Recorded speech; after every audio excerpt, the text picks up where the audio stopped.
क्या उद्धव ठाकरे के दिमाग में किसी तरह की गलतफहमी आ गई है? गलतफहमी इस बात की कि उन तमाम समझौतों, बाला साहब ठाकरे के उन तमाम आदर्शों को अपने जूते की नोक पर रख करके सत्ता की कुर्सी की तरफ अपने तमाम कदम बढ़ाने के बावजूद आज भी वो अगर इस बात की कसम खाएंगे कि मैं बाला साहब ठाकरे का असली खून हूं, इस बात के लिए महाराष्ट्र की जनता उनको वोट दे देगी। शायद बाला साहब ठाकरे के उन विचारों को भूल गए हैं उद्धव ठाकरे, जिन विचारों में बाला साहब के यह झलकता था और यह बात स्पष्ट रूप से कहते थे कि कांग्रेस के साथ जाने से पहले मैं अपनी सियासत खत्म कर दूंगा, अपनी राजनीति की दुकान बंद कर दूंगा।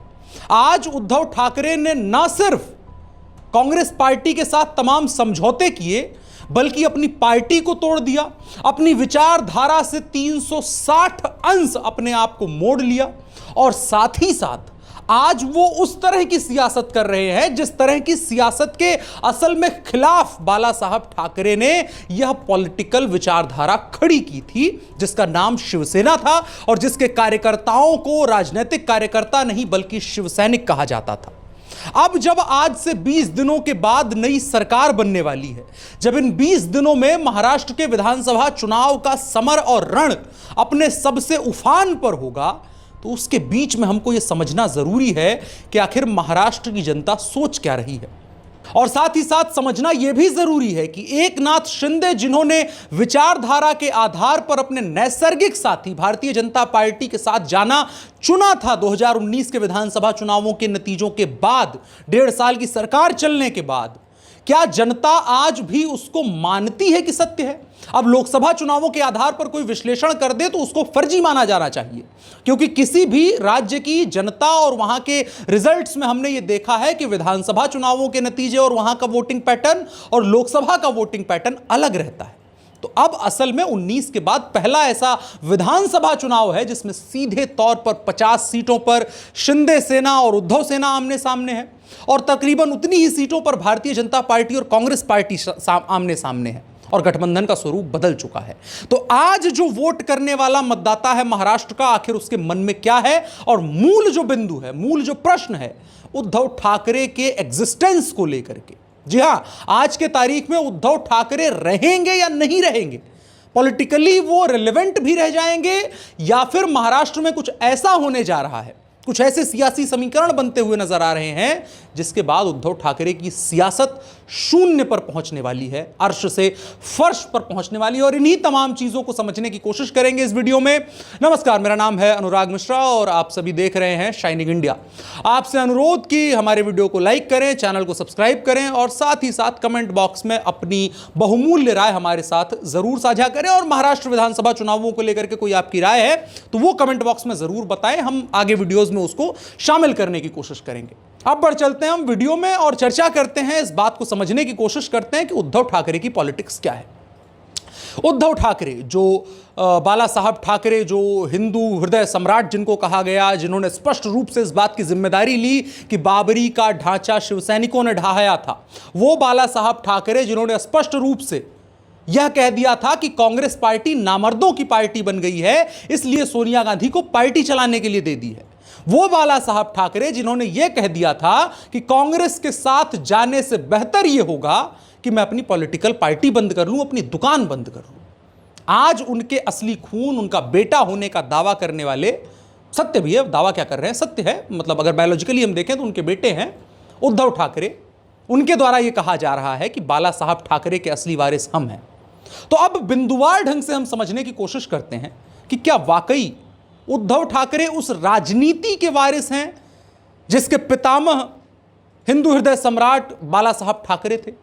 अब उसके लिए हमें पहले समझना पड़ेगा कि बाला साहब ठाकरे की नीतियां और आदर्श क्या थे। बाला साहब ठाकरे को पूरे देश में और पूरे हिंदुस्तान की सियासत में इस बात के लिए जाना गया कि हिंदुस्तान का इकलौता ऐसा नेता जिसने कुर्सी को लात मारना चुना, जिसने कहा कि मैं किसी मुख्यमंत्री, किसी एमएलए, किसी सांसद, किसी मंत्री की कुर्सी पर बैठना नहीं चाहता हूं, मेरा काम सिर्फ इतना है हिंदू हितों की बात करना, मराठी हितों की बात करना और उसके साथ साथ सियासत के जरिए जो आज का पावर स्ट्रक्चर है, जो आज सत्ता या ताकत को कब्जाने का तरीका है, उस पर बने रहने का तरीका है, जिससे मैं अपनी विचारधारा और अपने लोगों के लिए काम कर सकूं, उसमें हिस्सा लूंगा। बाला साहब ठाकरे ने कभी मुख्यमंत्री पद की कुर्सी की लालच नहीं दिखाई और उस लालच में कभी उन्होंने कोई समझौते भी नहीं किए और उसी का नतीजा रहा कि बाला साहब ठाकरे को एक स्पष्टवादी नेता के तौर पर महाराष्ट्र और पूरे हिंदुस्तान में जाना और पहचाना जाता रहा। लेकिन उनके बेटे उद्धव ठाकरे ने 2019 का चुनाव भारतीय जनता पार्टी के साथ गठबंधन में लड़ा। जनता ने मुहर लगाई कि हाँ भाई ये गठबंधन हमको पसंद है, क्योंकि ये नेचुरल अलायंस था। लेकिन उसके बाद बात यह आ गई कि भारतीय जनता पार्टी ने मुख्यमंत्री उद्धव ठाकरे को नहीं बनाया, क्योंकि वो छोटे भाई की भूमिका में थे और 19 की बीजेपी का अलग तेवर था। लेकिन उद्धव ठाकरे जिन बाला साहब ठाकरे का रक्त होने का और उनका असली वारिस होने का राजनीतिक रूप से दावा करते हैं, उनके द्वारा क्या कहा गया कि मुझे मुख्यमंत्री की कुर्सी नहीं मिल रही है, इसलिए मैं साथ छोड़ रहा हूं भारतीय जनता पार्टी का। वो बाला साहब ठाकरे के बेटे, जो बाला साहब कभी कहा करते थे कुर्सी को हम हाथ नहीं लगाएंगे इसलिए कि हमें कोई पॉलिटिकल समझौता करने पड़े, उनके बेटे उद्धव ठाकरे ने अपने उन तमाम समझौतों को किया, उन तमाम आदर्शों की तिलांजलि दे दी, उन तमाम आदर्शों को जूते की नोक पर रख दिया, जिन आदर्शों को सर के माथे पर टोपी पर सजा करके रखा करते थे बाला साहब ठाकरे। और उद्धव ठाकरे ने भारतीय जनता पार्टी का साथ छोड़ करके कांग्रेस पार्टी के साथ जाना चुन लिया। अब कांग्रेस पार्टी के साथ अलायंस करना कोई बुरी चीज नहीं, वो भी पॉलिटिकल पार्टी कोई अलायंस कर सकता है, लेकिन अलायंस कौन कर रहा है ये बड़ा सवाल होता है। और इसी वजह से शिवसेना के बीच एक वैचारिक रूप से फ्रैक्शन तैयार हो गया, जिसका नतीजा हुआ कि शिंदे सेना के रूप में शिवसेना का एक हिस्सा और एक बड़ा हिस्सा टूट करके निकल के आता है, भारतीय जनता पार्टी के साथ पुनः वापस जाता है, क्योंकि उनको पता था कि हमें जो वोट मिला है वो भारतीय जनता पार्टी और शिवसेना के साथ होने की वजह से मिला है। इसलिए नहीं मिला कि हम दोनों अलग अलग ताकतवर हैं, हम दोनों साथ में मिले थे और हमारे कॉमन पॉइंट्स को, हमारे कॉमन विचारधारा को, हमारे कॉमन वादों को जनता ने मुहर उस पर लगाई थी। और तकरीबन 1 साल की सरकार चलती है कांग्रेस पार्टी और जो शिवसेना थी, कथित रूप से उद्धव ठाकरे ने जिसको हाईजैक करके कांग्रेस पार्टी के साथ गठबंधन किया था, उसके बाद सरकार गिर जाती है। फिर उसके बाद भारतीय जनता पार्टी की तरफ से फैसला होता है, शिंदे को मुख्यमंत्री बनाया जाता है महाराष्ट्र का। तकरीबन 3.5 साल वो सरकार चलाते हैं। इस दौरान तमाम तरह की मुंहजबानी होती है और आज भी आप देखेंगे तो जबानी जंग अभी भी जारी है। अभी भी उद्धव ठाकरे लगातार शिंदे के ऊपर, एकनाथ शिंदे के ऊपर इस बात का तंज कसते हुए पाए जाते हैं कि मैं असली शिव सैनिक हूं, इनके तरह नहीं हूं जो भगोड़ा हूं। लेकिन सवाल है कि असली भगोड़ा कौन है? एक होता है लौट के बुद्धू घर को आए और दूसरा होता है भगोड़ा। और भगोड़ा और लौट के बुद्धू घर को आए में अंतर होता है। शिंदे को भगोड़े की कैटेगरी में नहीं रखा जाएगा, बल्कि उनको कहा जाएगा लौट के बुद्धू घर को आए, क्योंकि वो चले गए थे गलत जगह पे, फिर उसके बाद वापस अपने घर पे आ गए। जिस अलायंस के सहारे उनके विधायकों ने जीत हासिल करी थी, उन्होंने जीत हासिल करी थी। असल में भगोड़े हैं उद्धव ठाकरे। क्यों? क्योंकि जिसके साथ में जीत हासिल करी, जिसके साथ मंच साझा किया, जिसके साथ तमाम वादे किए, जिसके साथ तमाम बातें करी जनता के साथ में और एक आइडियोलॉजिकल प्लेटफॉर्म तैयार करते हुए चुनाव में जीत हासिल करी, उद्धव ठाकरे और भारतीय जनता पार्टी ने उनको छोड़ करके वो कांग्रेस पार्टी के पास भाग गए। किस लालच में? सत्ता की लालच में, मुख्यमंत्री की कुर्सी की लालच में। और आज की तारीख में ना कुर्सी मिली, वही जो गीत चलता है, ना खुदा मिला ना विसाले सनम, इस तरह का जो गीत चलता है, ना खुदा मिला ना सनम मिला, कुछ रह नहीं गया, दोनों में से कुछ नहीं रह गया। आज उद्धव ठाकरे बस केवल एक कटोरे में जो 4 तरीके कंचे होते हैं, 4 तरीके गोलियां होती है, खटर खटर बज रहे हैं। उसके अलावा उद्धव ठाकरे के पास आज पॉलिटिकल बेस किसी तरह का रह नहीं गया है। और अब जो 2024 के विधानसभा की चुनावी लड़ाई है, उसमें उद्धव ठाकरे के सामने इसी बात का प्रश्न है कि चलो 2019 में तो हमने पलटी मार दी थी और उसके बाद हमने जबरदस्ती जनता का मत को चुरा करके कांग्रेस के पार्टी के पास उसके कदमों में ले जाकर के रख दिया और उसके बाद आशीर्वाद मिला, आशीर्वाद स्वरूप मुख्यमंत्री हम बने। अब आपको एक चीज याद रखनी चाहिए कि 19 में जनता ने वोट किया था बीजेपी और शिवसेना के नाम पर, और आज की तारीख में जो असली शिवसेना का सिंबल है, असली शिवसेना है, वो किसकी है? वो शिंदे के पास है, वो एकनाथ शिंदे के पास है। असली सिंबल लीगली उन्हीं के पास है। और साथ ही साथ अगर आइडियोलॉजिकल बेस की बात की जाए, अगर उस परिवारवाद की और केवल ठाकरे टाइटल को देख करके छोड़ दिया जाए उसके अलावा, तो वैचारिक रूप से जो शिवसेना जो एकनाथ शिंदे के पास है वो ज्यादा करीब पाई जाती है बाला साहब ठाकरे की विचारधारा के साथ। जबकि बाला साहब ठाकरे की शिवसेना की विचारधारा से शिवसेना जो उद्धव गुट है वो कोसों मीलों और कई कई हजारों किलोमीटर दूर चला गया है।